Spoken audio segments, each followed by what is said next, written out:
There's a greasy old spring mattress in the corner, resting on piles of soft-cover books. White linen and a pillow are visible under a worn-out caracal blanket.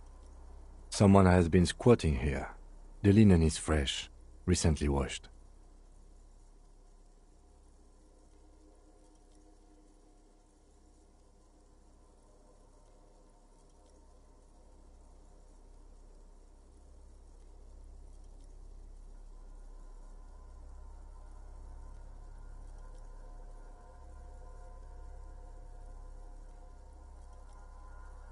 A flash of pain interrupts you, making you wince instead of letting the words out.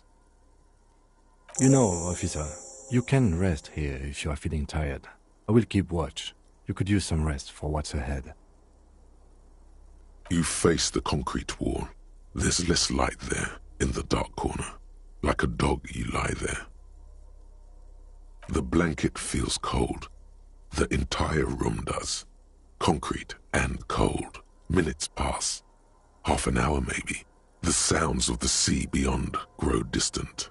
Your eyelids close until you feel yourself standing up in the darkness, right next to the mattress. Slowly, the world begins to hatch from the blackness. It's evening. Sleep.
Dolores Day, the innocence of humanism, internationalism, and the welfare state turns around to face you. She has an airship airbag in her hand. She seems to be in a hurry.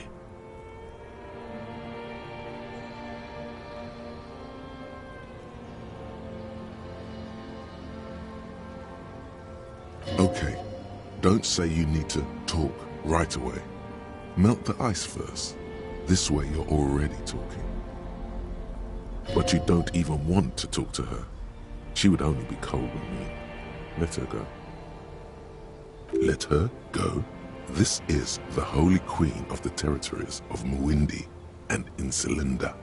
Think of the historic knowledge we could glean.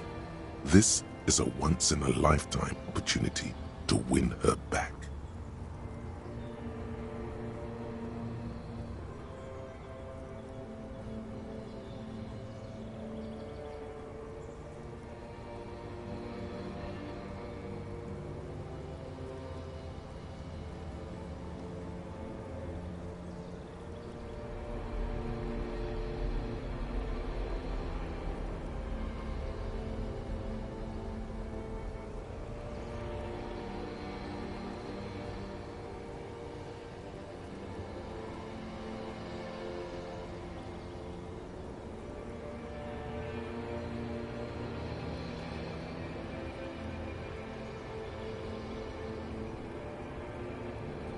sorry.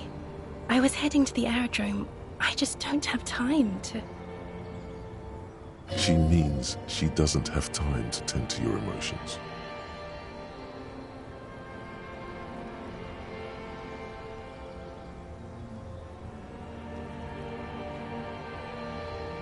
She sighs and looks over her shoulder.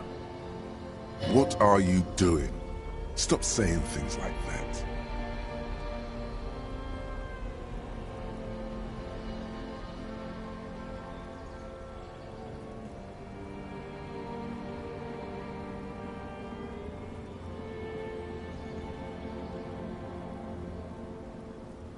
I'm going to Morova.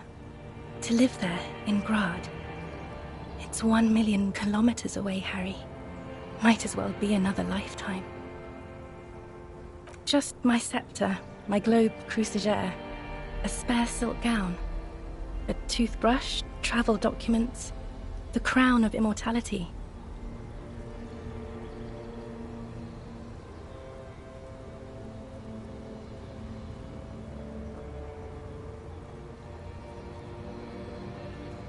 Oh, this. This is just a wreath. The crown of immortality is made of rarefied light, mana and raw palladium.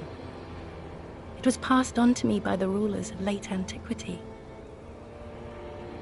She looks at the suitcase, not knowing what more to say, then over her shoulder.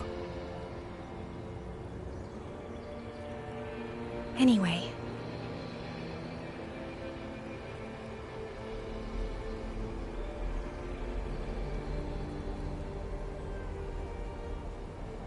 No, Harry. No.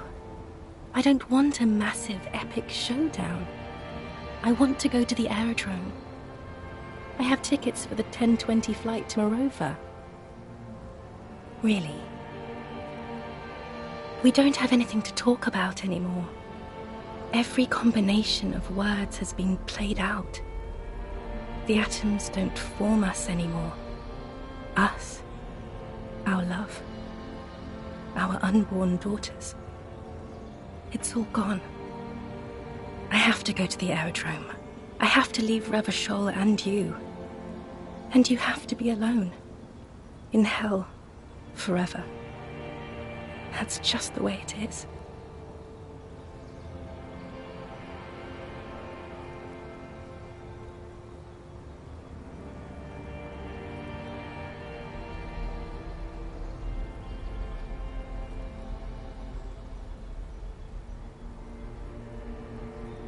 Oh God, whatever you do, don't try to kiss her yet. Not after that. You're still reeling. You'll fall over if you try it now.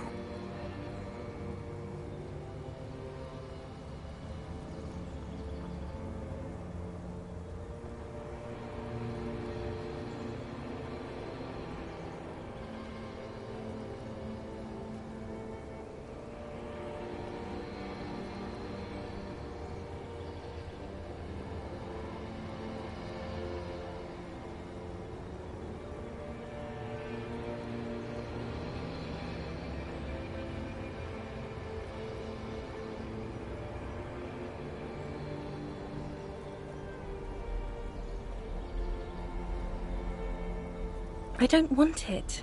It looks expensive. I don't want it.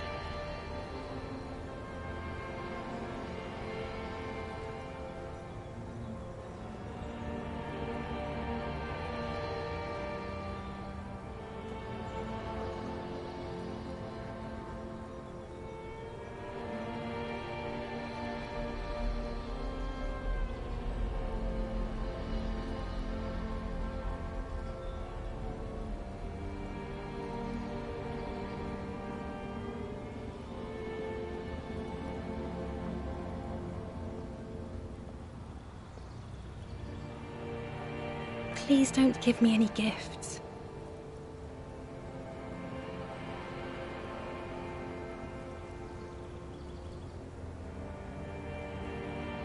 We both said a lot of things. We were very young. It was her. I can feel it. I can see it in her tender, long fingers, in her wrists. Her hand wrote it. said those things.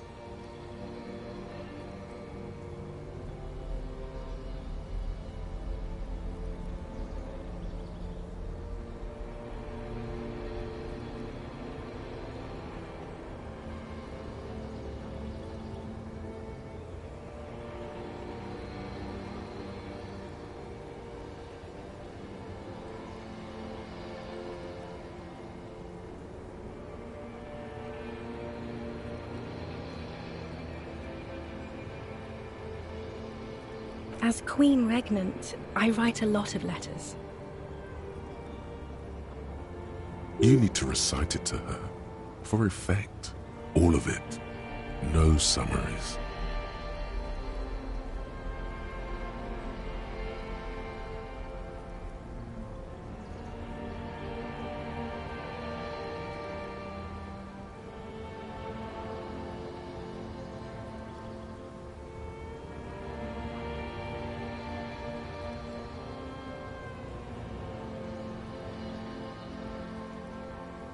Okay, Harry. Okay, it was morning and you slept. The room smelled of cigarettes and Rowans. There was hoarfrost on the ground when I left. It was autumn, the first one we had together. But you have to understand, it was 1,000,000 years ago. No, it was 100 million years ago. I was someone else then. Filled to the brim with love for you, hanging on your every word. Oh, Harry, you were the coolest. But I am no longer that person. This has taken her place. It will devour you. Harry, I will eat your mind. The light of the video rental shines through her dress now. A DeLorean figure, cut in black, moves below. It's still her. Her legs, her breasts, her hips.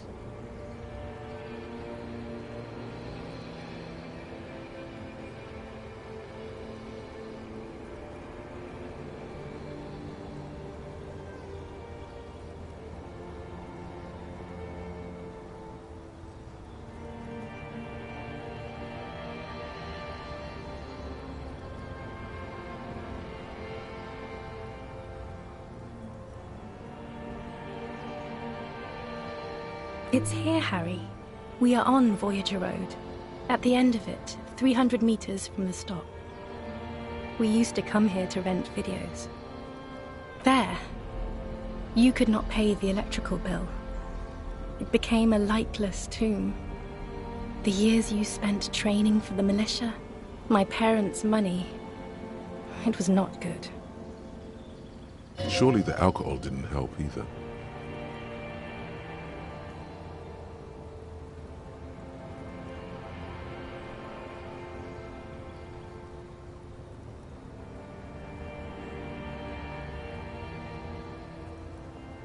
Everyone has a little glass of wine every now and then. I certainly do. It's a Queen Regnant thing. I don't think it was the alcohol. It was inevitability.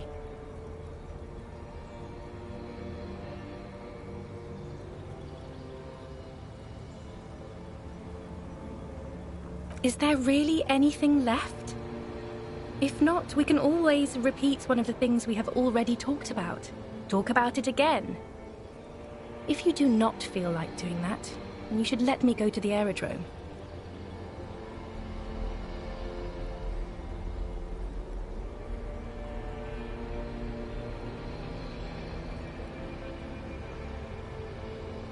I don't know what you mean.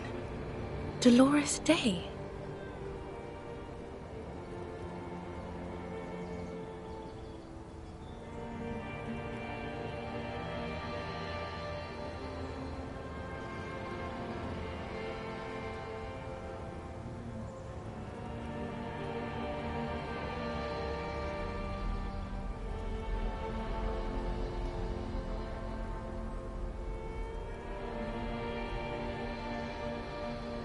The morning?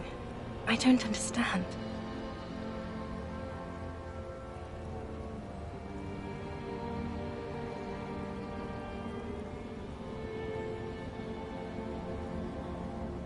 Oh my God, Harry, stop.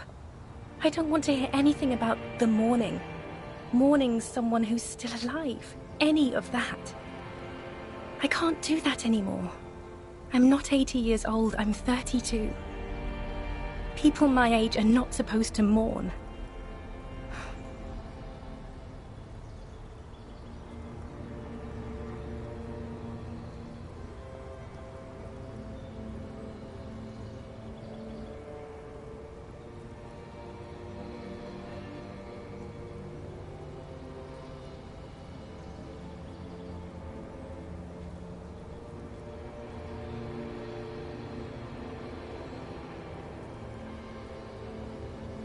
Wasn't I Dolores Day just a second ago?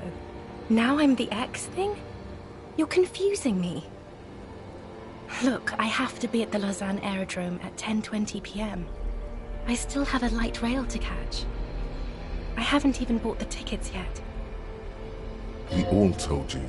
Everyone warned you.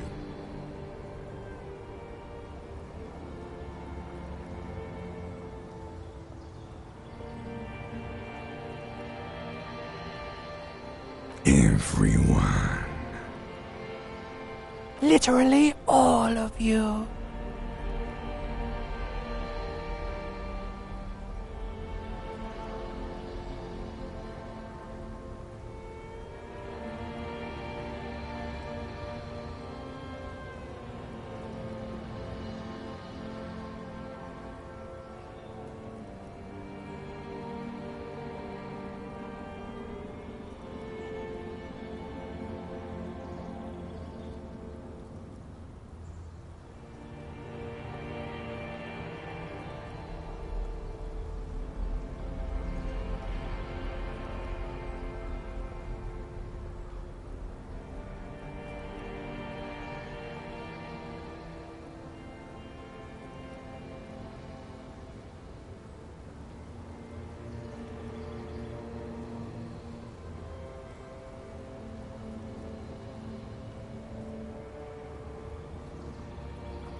My friends are waiting for me on the platform. I can't let them wait.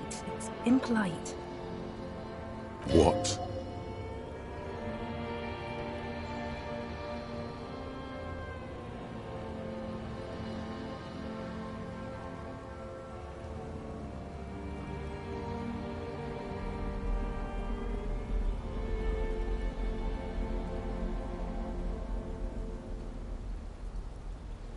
She does not look back. Instead, eyes her fingernails. They're bitten, frayed. The evening wind blows in.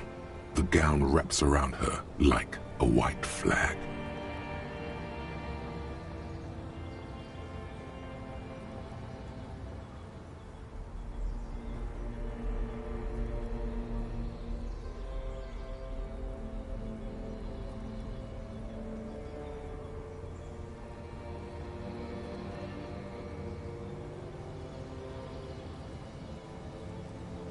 Yes, Harry.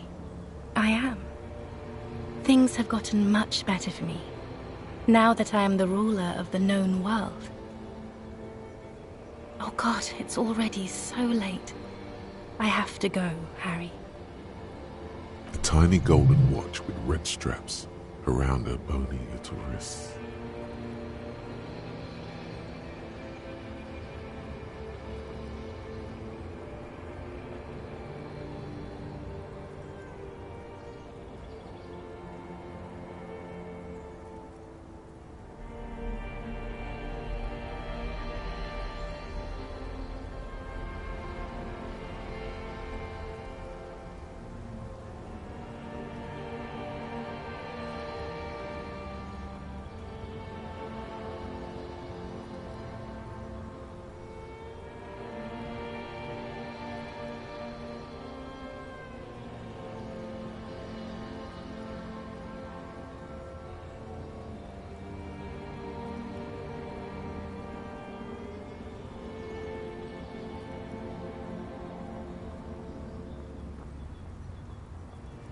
She doesn't know what to say.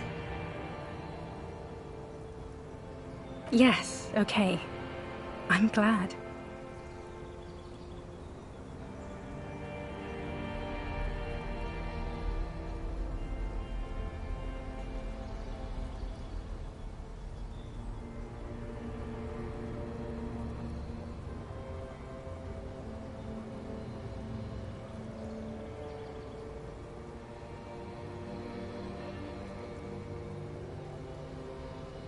It doesn't sound like you're better at all, Harry.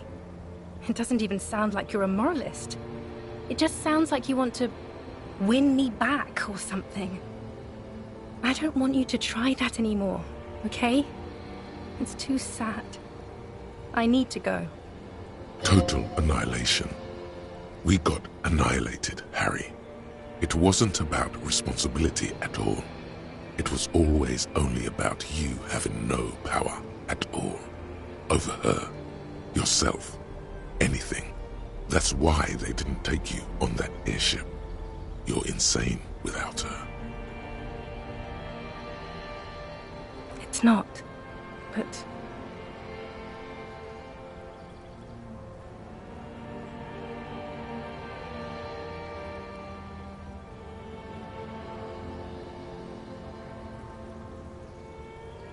That's it, yes.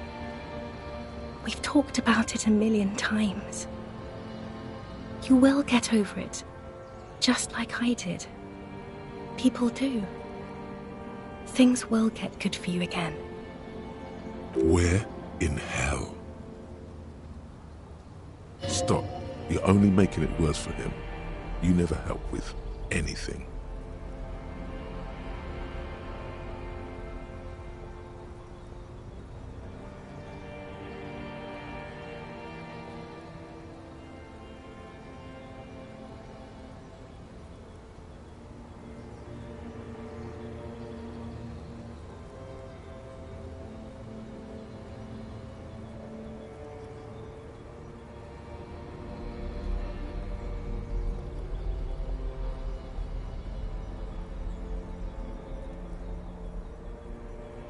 See? It just takes some time. For you, I think it'll take something like 20 years, maybe. It was hard for me, too. I used to think I couldn't live without you. But I can.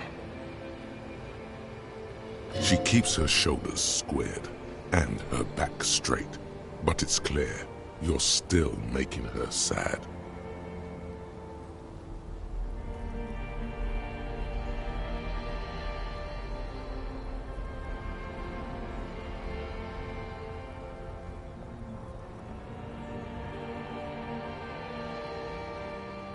Yes. It only took me 1 year, maybe 2. Phew.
What other things?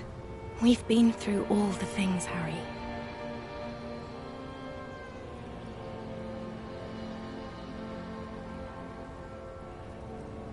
I have to, Harry. Really, I've already missed the 8:30. I'm gonna go now. I was wrong. You don't have power over her anymore. You shouldn't have said that. I am wrong about everything. You should go on without me.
No, that would only be painful and dull.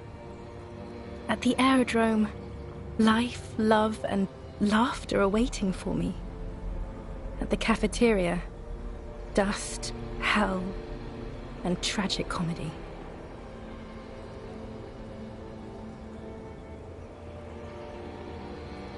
Light, life, culture. It's so much better than here. Everything here reminds me of you, and the horrible times we had. The nights we stayed up fighting for our dying love. I have to wipe it all off me and be clean again. I want to be a good person again. Not this. Not what you made me into.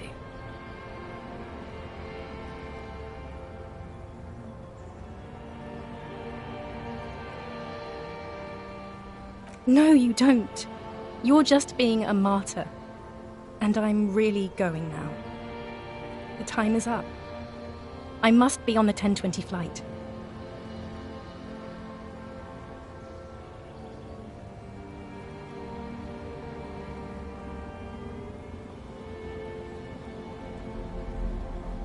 I won't see you, but you will see me.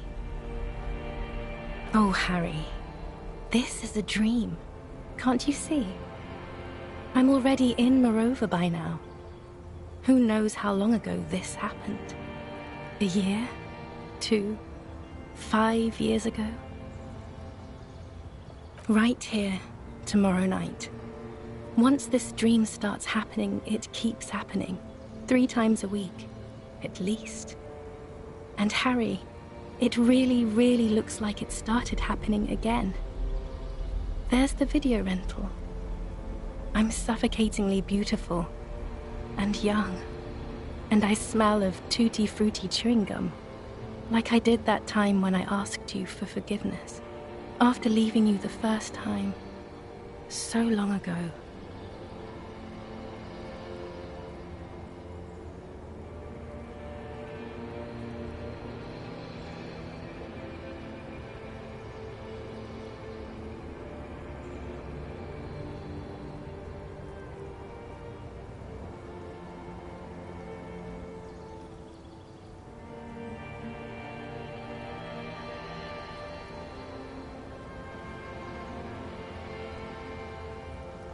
Oh yes, this is real darkness. It's not death or war or child molestation. Real darkness has love for a face. The first death is in the heart, Harry. See you tomorrow.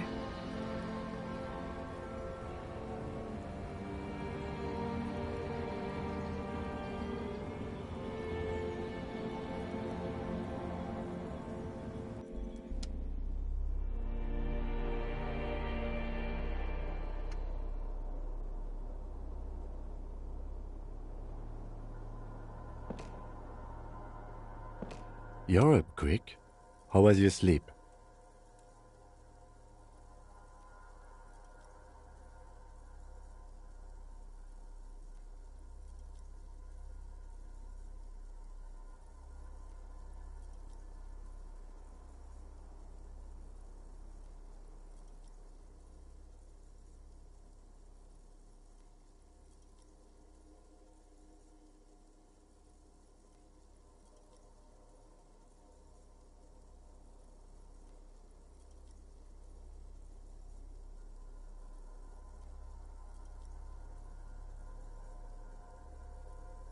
Okay.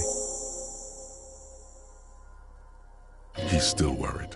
You must have really thrashed and squealed in your sleep.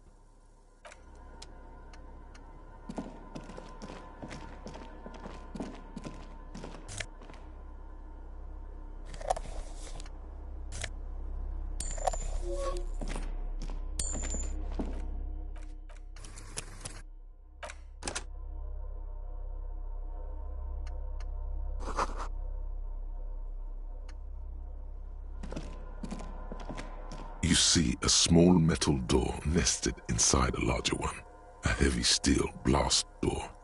There is a conventional keyhole above the handle. It's very small.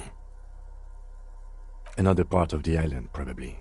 The lock looks like it could still be usable. Maybe this is one of the doors we don't open? He's right.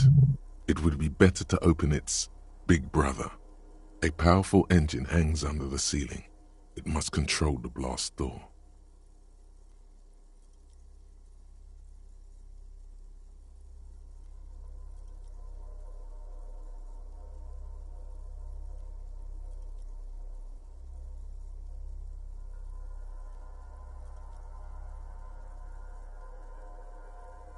I think there's a console just southeast. Let's look around. Getting the blast door open seems like the best plan.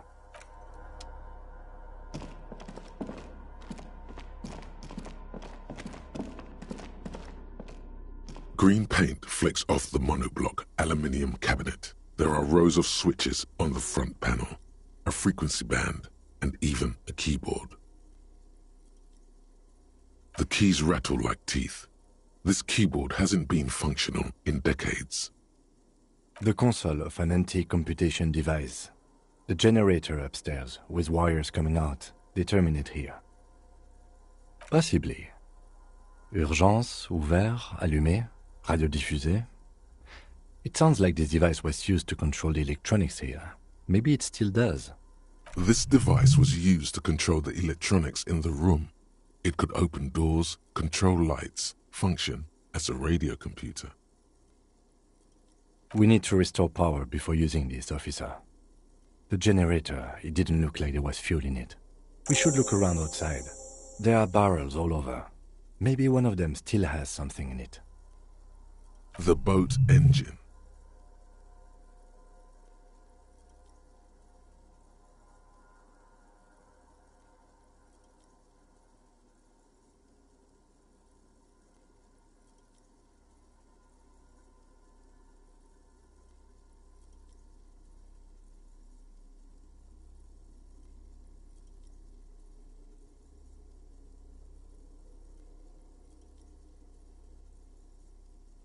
But officer, then we would have to swim back to the mainland. Let's just look around, okay? The consul stands by, mutely. Urgence, ouvert, reads a dial key. Allumer reads another. The frequency band says, Radio diffuser.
A strange feeling, looking at the water.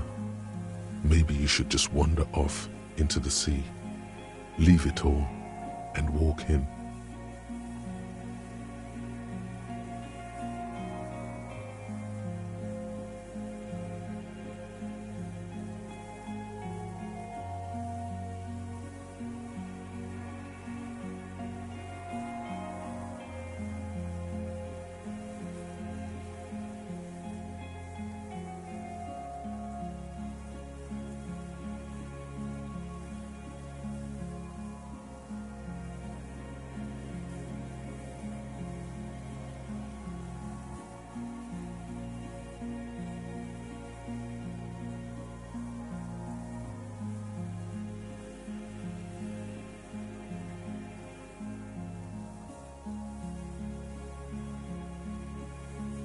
Yes, cold and still, but love is warm like the inside of her mouth.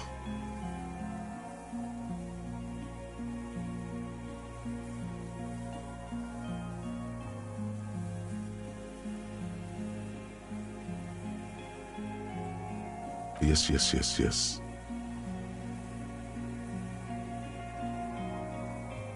No, no, we're not starting with that.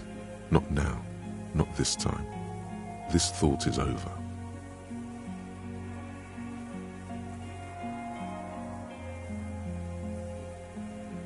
In the still mirror of the bay, you see Martinez, reflected. Tall edifices of ruins reach into the water, like shimmering towers. And the shacks too. Pine trees and motor lorries, upside down. Islets and posts, like stepping stones, lead into the water in front of you. Go, step in. It's been too long. Perhaps there's someone there, under the water, waiting for you. Where it has always been. Smelling of tutti frutti and betrayal.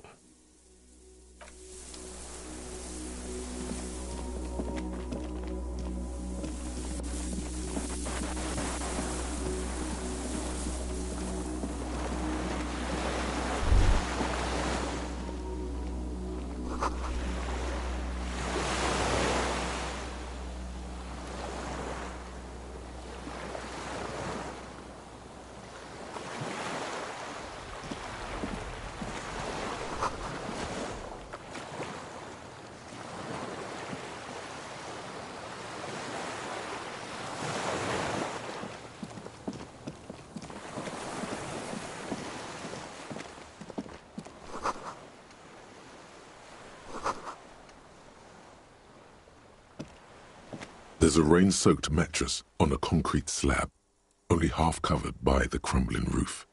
At the head of it, double embrasures, firing slits like two eyes in the wall. B triple prime. This looks like a good place to shoot from. A single-person mattress, modern, civilian use. Brand name, Marjorie. There's a fuel stain on the cover, along with cigarette burns. And an empty can of beans on the ground next to it, filled to the brim with cigarette butts. The silhouette of a tobacco picker adorns the paper filter. The brand, Tio Moteri. Contemporary Revacholians prefer Druan, a local blend from the southern islands, or Astra, the legendary cigarette from Grad. Tio Moteri is favored by older men for its paper filter tips, sweet smell, and added tar.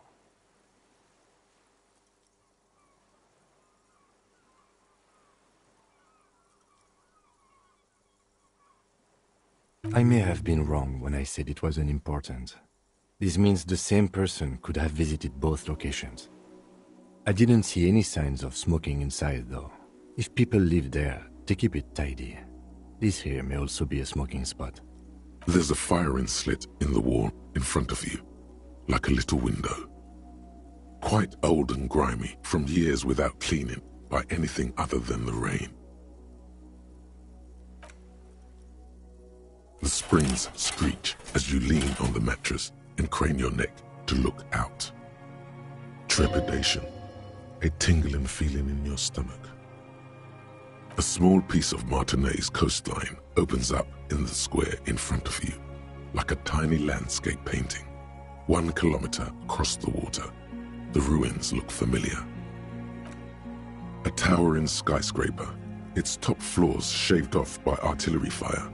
Capeside apartments, Rue de Saint-Ghislain, 33A and 33B. The red chimney and collapsed back of the 4-story tenement in front of the Whirling in Rags, Rue de Saint-Ghislain, 10, the doomed commercial area. The box-shaped silhouette of the Whirling in Rags. Its sloped roof, a tiny fleck of light catches your eye on the rooftop, sunlight reflecting off the upstairs window of Clausia's room.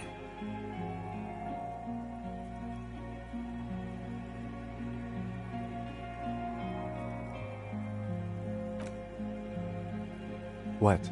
Do you have a line of sight to the window? What are you talking about? Can't be certain. It's certain.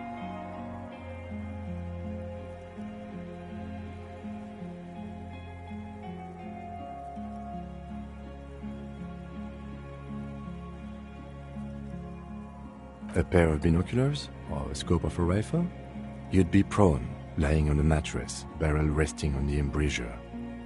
Cheek against the cheek rest, hand on the hair trigger, on a calm day like this. Good. I think we have it, Detective. The origin of the shot. This is the sniper's nest. Affirmative.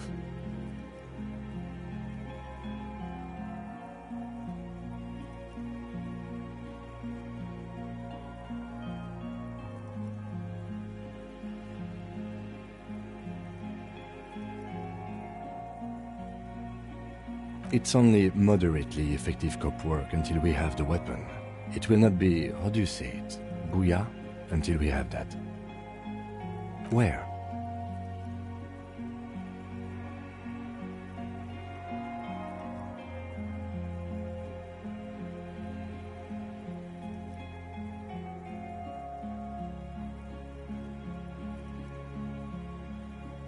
He does not answer, just nods.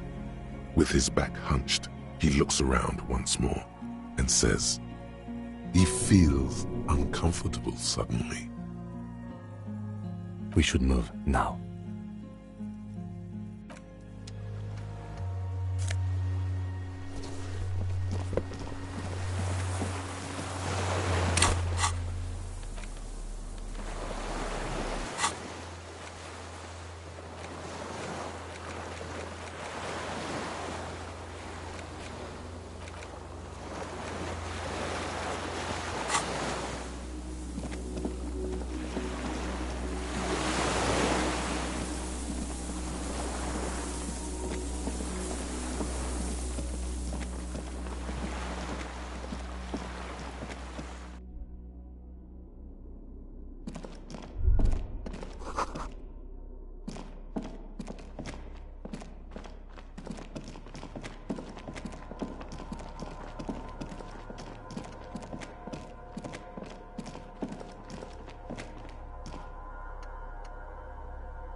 This old cylindrical generator waits with its fuel cap open.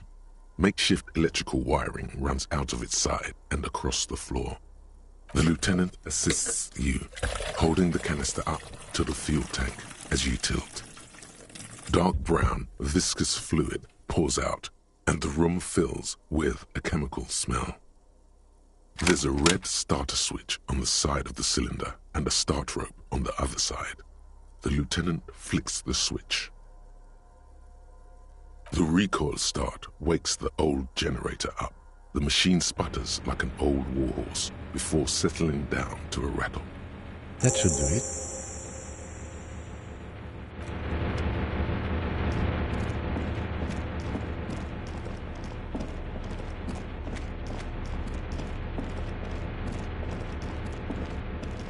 A dim golden glow animates the console.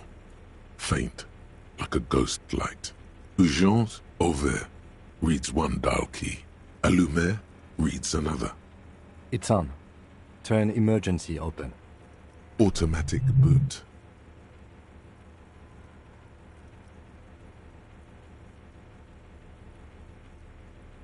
The dial slides under the dusty glass, dark and silent, despite the power being on.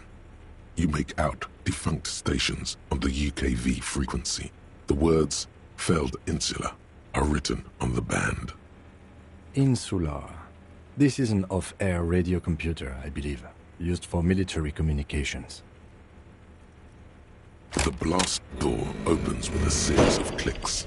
A shaft of light appears, then widens as the light shines in.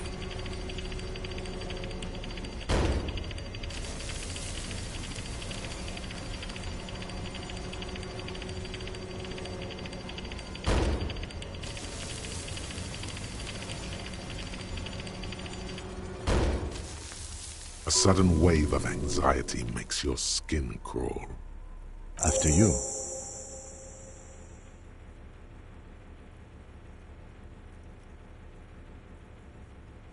I don't know. A thin wisp of smoke rises from a charred black fire pit.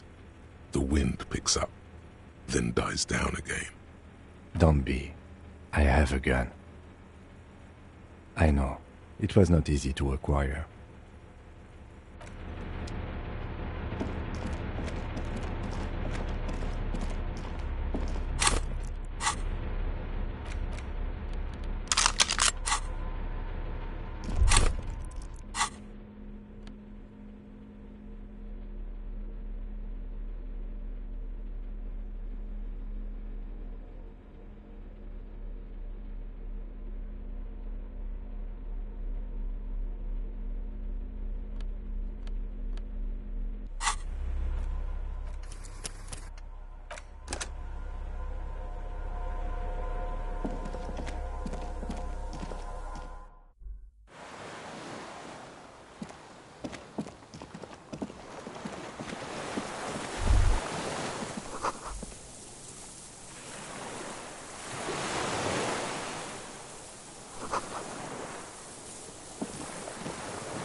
An old man, wearing tracksuit trousers, leans on the frame stock of his rifle.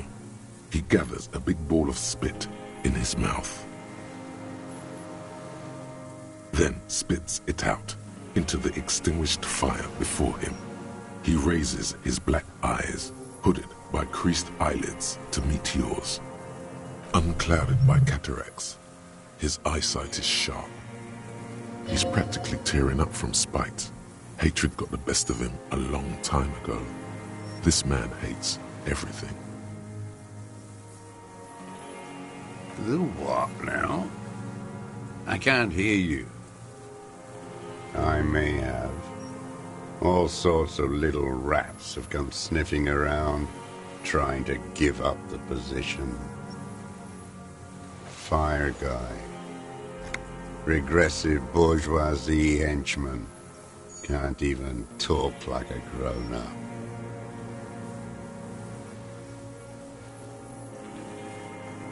My eyesight? Yes. Helps me see all the shit. A shudder of disgust passes his right side. His left side remains motionless. I did. And you opened it. How? I should have burned that console down. Reactionary rock and roll music. Playing on the water. Told you we shouldn't play sad FM.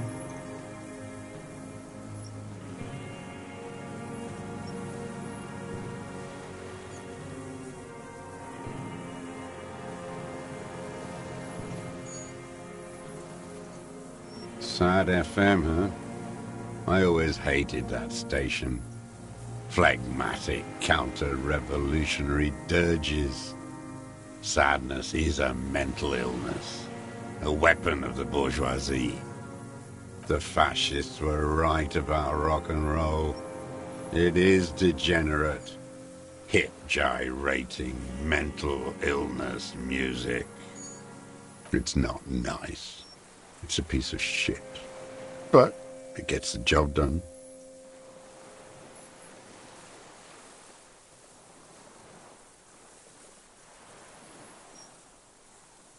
It's a Triangong 446. Southeast Samaran made. Exotic. Must be defunct too. No modern rifle manufacturer of that name springs to mind. A Samaran rifle. How did you get hold of one? It was sent to us by our brothers in the Signal commune. Military aid. It has stayed true to him. He can still make it sing. You heard me. It's good now. Like chalk wiped from the board. Yes, I bet you've killed a lot of people with it. You fascist fuck. Have you come to make me one of them? We have come to ask you questions, nothing more. If you do not comply, we will take you in. Do you understand?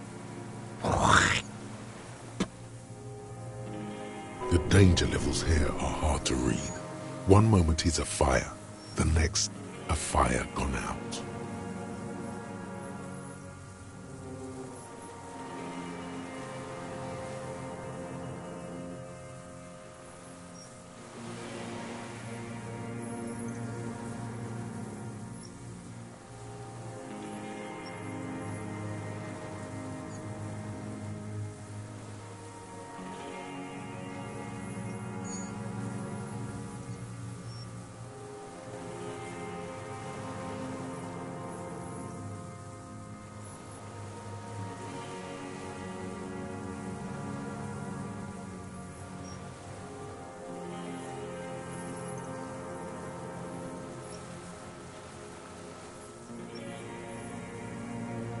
No. Put it down now, sir. Or you're gonna blow my brains out before you question me. To hell with it. It's a walking stick anyway. It's out of bullets.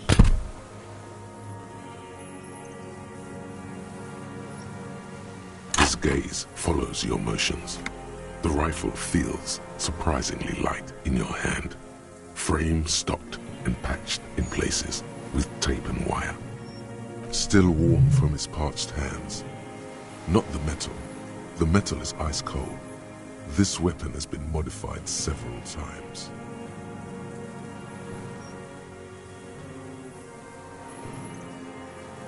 The rifle's in a shabby state, like a crutch that's seen too much travel.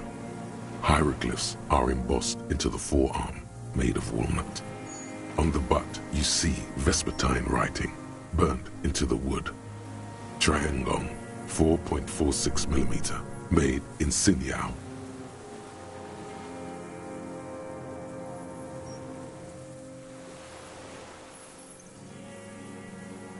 The right type and the right calibre. He's liking this. No one said it has to be a Belmagrave. We were just guessing. From ballistics, it could easily have been a Triangon, too. It doesn't matter if it was made in Shanti Shanti. All it has to do is use jacketed ammunition. And it does. I wonder how old it is. The old man does not answer. He just stares in front of him. The old man keeps following your motion with his gaze. His right arm twitches suddenly. This looked very much like the murder weapon. It could be used against him to get a confession in time.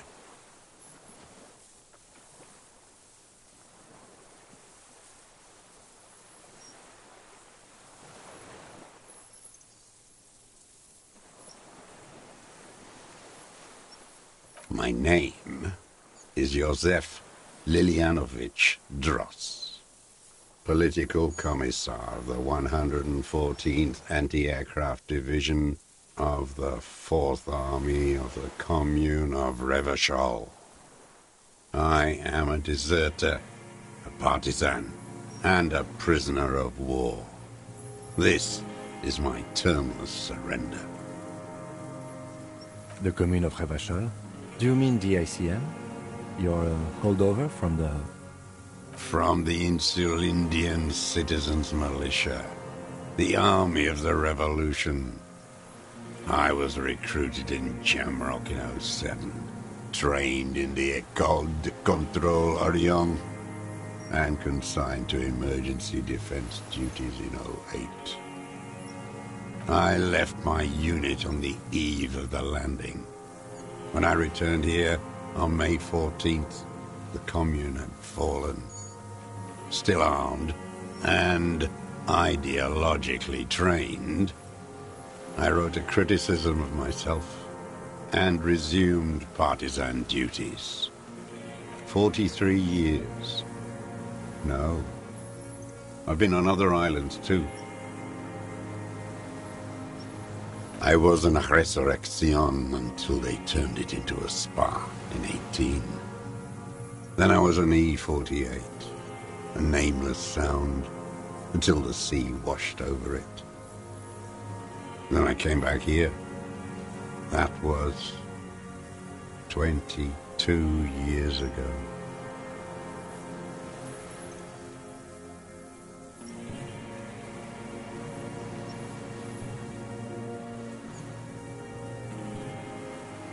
"43 years and 10 months.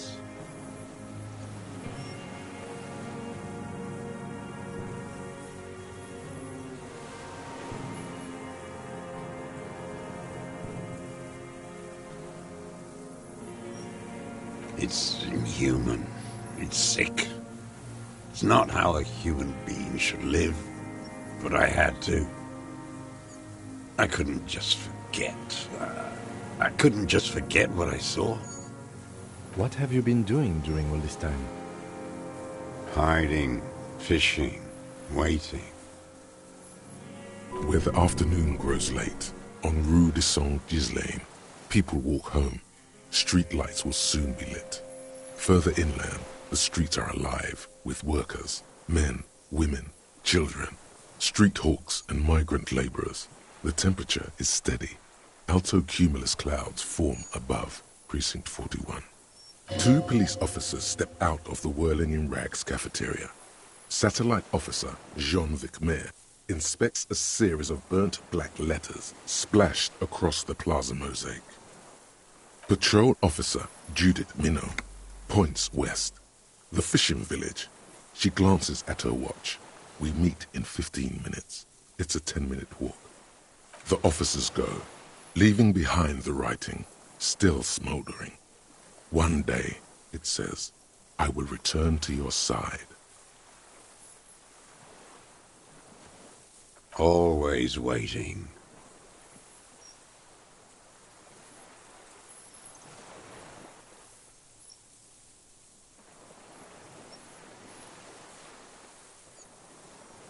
For her to return. Her who? Girl, child, revolution.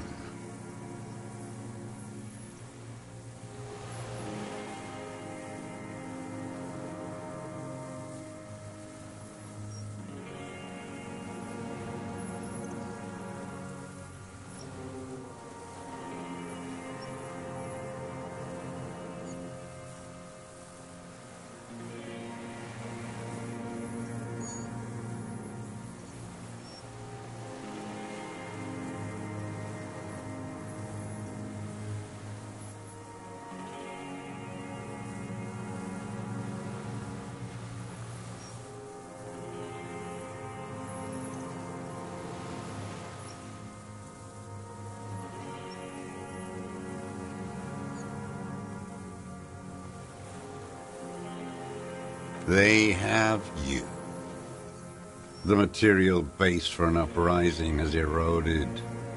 The working class has betrayed mankind and themselves. The historic opportunity for a revolution has passed. It will not come back anymore, however hard I try, whatever I do. I was just 16 years old. 15 when I volunteered. I had a lapse of faith. And of courage, too. You could say I misunderstood the historic role of the proletariat and thought Mazovian socioeconomics were fallible. For a second, I doubted the irreducible laws of historic materialism. A second is all it took for reaction to take hold.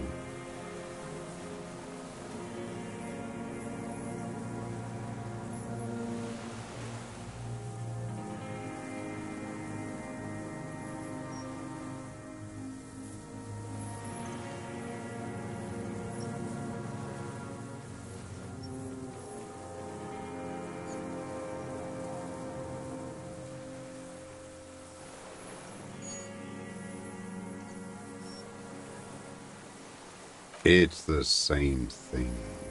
You haven't seen